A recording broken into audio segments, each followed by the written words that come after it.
वैसे तो पाकिस्तान में सयाहती मुकामात की कमी नहीं। इस मुल्क को अल्लाह रब्बुल इज़्ज़त ने बहुत सी नेमतों से नवाजा है, जिसमें हज़ारों की तादाद में वो कुदरती मुकामात भी हैं जहां आप और आपकी फैमिली अच्छा वक्त गुजार सकते हैं और कुदरत की इन नेमतों से फ़ायदा उठा सकते हैं। अगर हम बात करें सिंध की, तो ये सूबा भी खूबसूरती और तारीख़ी मुकामात के एतबार से किसी से कम नहीं। आजकल महंगाई के दौर में कम पैसों में सैर तफरीह, ख्वाह वो दोस्तों के साथ हो या फैमिली के साथ, मुमकिन नहीं।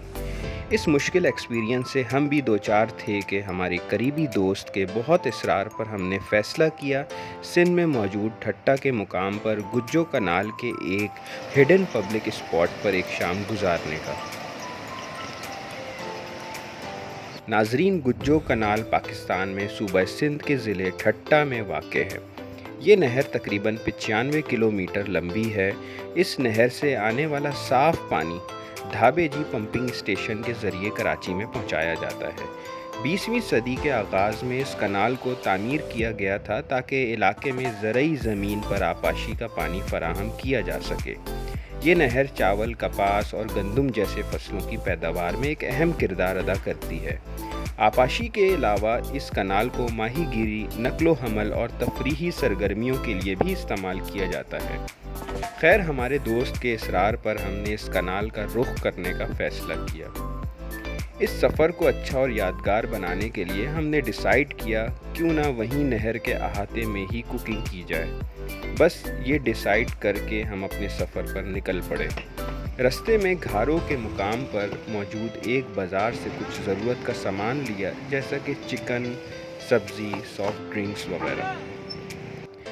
कराची से तकरीबन 85 किलोमीटर की मुसाफत तय करके हम बिलाखिर अपनी लोकेशन पर पहुंच गए। अंदर एंटर होते ही इस नहर का नज़ारा मिला जो यकीनन बहुत खूबसूरत लग रहा था। इस नहर के किनारे हमें बहुत सी फैमिलीज़ भी तफरी करती नज़र आईं, क्योंकि अमूमन सिंध का टेम्परेचर बाकी शहरों के मुकाबले गर्म ही होता है। इसलिए यहाँ नहर में ठंडे ठंडे पानी में नहाने का अपना ही मज़ा है। एक मुनासिब सी जगह देखकर हमने वहीं स्टे करने का फ़ैसला किया, क्योंकि सफ़र लंबा होने की वजह से हम सब ने नाश्ता भी नहीं किया था, तो भूख की शिद्दत ने हमें सबसे पहले कुकिंग करने पर मजबूर कर दिया। क्योंकि हम रास्ते में ही मेन्यू डिसाइड कर चुके थे, इसलिए तमाम मेंबरान अपना अपना काम सर अंजाम देने में लग पड़े। ये मेरा पहला लाइव कुकिंग एक्सपीरियंस था जो यकीनन बहुत दिलचस्प था।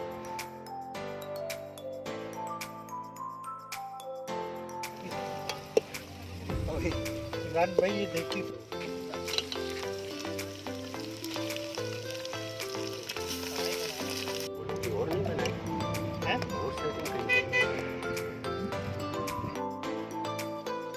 कटिंग और कुकिंग स्किल कम होने के बायस हमने जैसे तैसे कढ़ाई और इसके साथ चिकन टिक्का भी मुकम्मल कर लिया।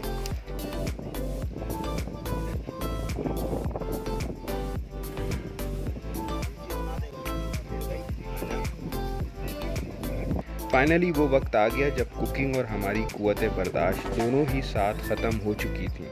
तो वक्त ज़ाया ना करते हुए हमने अपने लंच का भरपूर लुत्फ़ उठाया। यकीन जानिए, इस खाने का मज़ा, और वो भी कुदरत के इस हसीन नज़ारे के सामने, हमेशा यादगार रहेगा।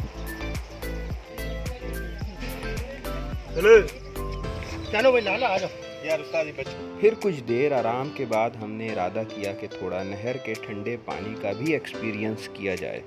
ये जगह बिल्कुल वैसे ही थी जैसे हमारे प्यारे दोस्त इमरान भाई ने हमें बताई। ये गुज्जो कनाल का एक ऐसा स्पॉट था जहाँ की गहराई 6 से 7 फीट थी, और सैर व तफरी करने वाले इस गर्मी में ठंडे पानी में नहाकर लुत्फ़ उठा रहे थे।